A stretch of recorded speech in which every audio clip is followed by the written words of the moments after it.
25 पर बीजेपी की लीड है, समाजवादी पार्टी 15 पर उसको टक्कर देने की कोशिश में अब 26 हो गया ये आंकड़ा।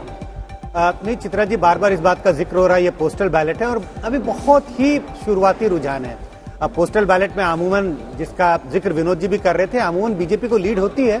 तो ये पोस्टल बैलेट के रुझान हमारे सामने अभी हैं दर्शकों के लिए। जैसे जैसे दिन चढ़ेगा तस्वीरें साफ होंगी और मुझे लगता है देर शाम तक इंतजार द्विवेदी जी 29 हो गया, बीजेपी 29 उत्तर प्रदेश। अंजना जी, हमने पिछली बार भी देखा है कई बार कि जो चुनावी रुझान है वो अचानक बदल भी जाते हैं, बहुत तेजी से बदलते हैं और बिहार में तो सबके हाथ जला दिए। इसलिए राजनेता जो है, देते देते 31 और 16 हो गया। राजनेता जो है वो चुप बैठे हुए। लेकिन सौरभ जी आपके साथ हैं, आपने जो सवाल किया वही मैं जानना चाहता हूँ कि अरविंद केजरीवाल का चुनाव है या भगवंत मान का, क्योंकि वहां तो पार्टी में अरविंद केजरीवाल ही है।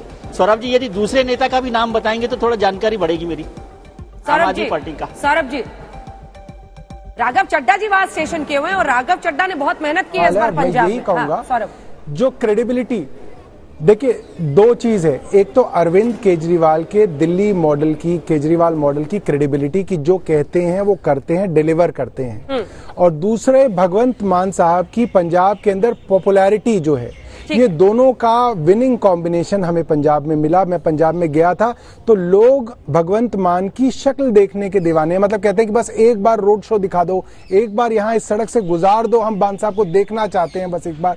तो इतनी दीवानगी जो है भगवंत मान साहब की है और इसके पीछे जो है वो विश्वसनीयता है कि अगर ये कह रहे हैं कि बिजली के दाम कम करेंगे, अगर ये कह रहे हैं कि पानी देंगे। उत्तर प्रदेश का जो रुझान है देखिए 38 पर पहुंच गई है बीजेपी और 20 सीटों पर फिलहाल दिख रही है समाजवादी पार्टी। सैयद जफर इस्लाम हमारे साथ जुड़ गए। सैयद जफर इस्लाम साहब, लेकिन अभी बैलेट वाला चल रहा है और यहाँ पर आपका मामला मजबूत ही रहता है हर बार। तो शुरुआती रुझान है बैलेट के हैं, आपको भी पता है, सबको पता है, लेकिन जो संकेत जो एग्जिट पोल्स में है और आपके चैनल का भी जो एग्जिट पोल है वो तो 326 तक लेकर गया है।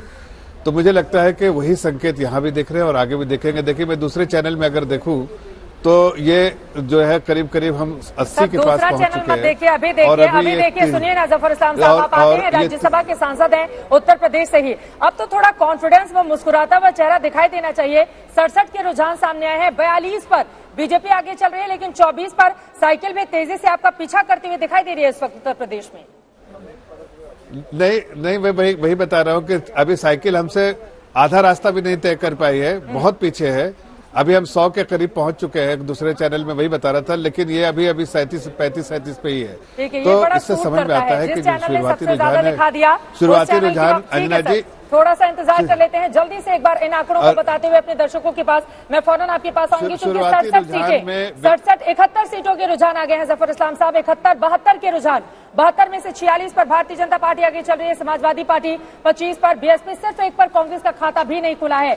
ये अपने आप में बेहद महत्वपूर्ण। प्रियंका गांधी ने इतनी जोर आजमाइश की है उत्तर प्रदेश में, लेकिन अब तक के रुझानों में कांग्रेस पार्टी का खाता खुलता हुआ दिखाई नहीं दे रहा है। वैसे भी 3 दशक से उसका सूखा वहां पर दिखाई दे रहा है। 73 के रुझान, 403 में से 47 पर बीजेपी, 25 पर समाजवादी पार्टी, 1 पर बीएसपी और कांग्रेस कहीं पर नहीं। पंजाब पर भी आप नजर डालिए, यकीनन आम आदमी पार्टी के लिए ये बड़ी कामयाबी होगी पंजाब में अगर वो सत्ता में आती है। जिस तरह के एग्जिट पोल निकलकर सामने आए हैं, 26 में से 12 पर आम आदमी पार्टी, कांग्रेस पार्टी 7 पर, बीजेपी 2 पर, जबकि शिरोमणि अकाली दल 5 सीटों पर आगे की ओर बढ़ती हुई। लेकिन एक बार फिर से उत्तर प्रदेश चलते हुए जफर इस्लाम साहब, 47 हो गया और ये जो 47 का आंकड़ा है 2012 की याद दिलाता है, जब बीजेपी ने 403 में से 47 जीती थी। हालांकि 5 साल के बाद ही 312 सीटों पर प्रचंड लहर के साथ बीजेपी काबिज हो जाती है यूपी की सत्ता पर। इस बार क्या रहने वाला है जफर साहब?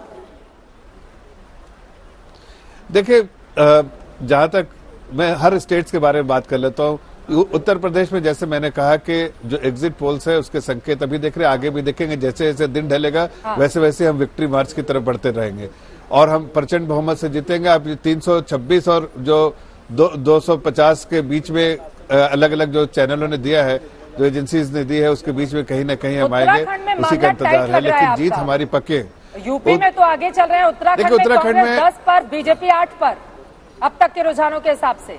नहीं देखिए, नहीं बिल्कुल नहीं। उत्तराखंड में हमें मेजॉरिटी मिलेगी, उसी तरह से हमें आप गोवा में भी देखिए मेजॉरिटी मिलेगी और उसी तरह से मणिपुर में भी बिल्कुल क्लियर मेजॉरिटी रहेंगे। हाँ, पंजाब में आप कह सकते हैं कि आपका अच्छा परफॉर्मेंस है और दिख भी रहा है, वहां कांग्रेस बिल्कुल ध्वस्त हो रही है। और इस बार हम पहली बार अकेले लड़े हैं। सब लोग कहते थे अकेले लड़ना चाहिए, पहली बार लड़े हैं। 23 सीटों पे लड़ते थे, इस बार 65-70 सीटों पे लड़ाई हमने लड़ी है। हमारे वोट शेयर बढ़ेंगे, प्रोमिनेंट पोजीशन आएगी।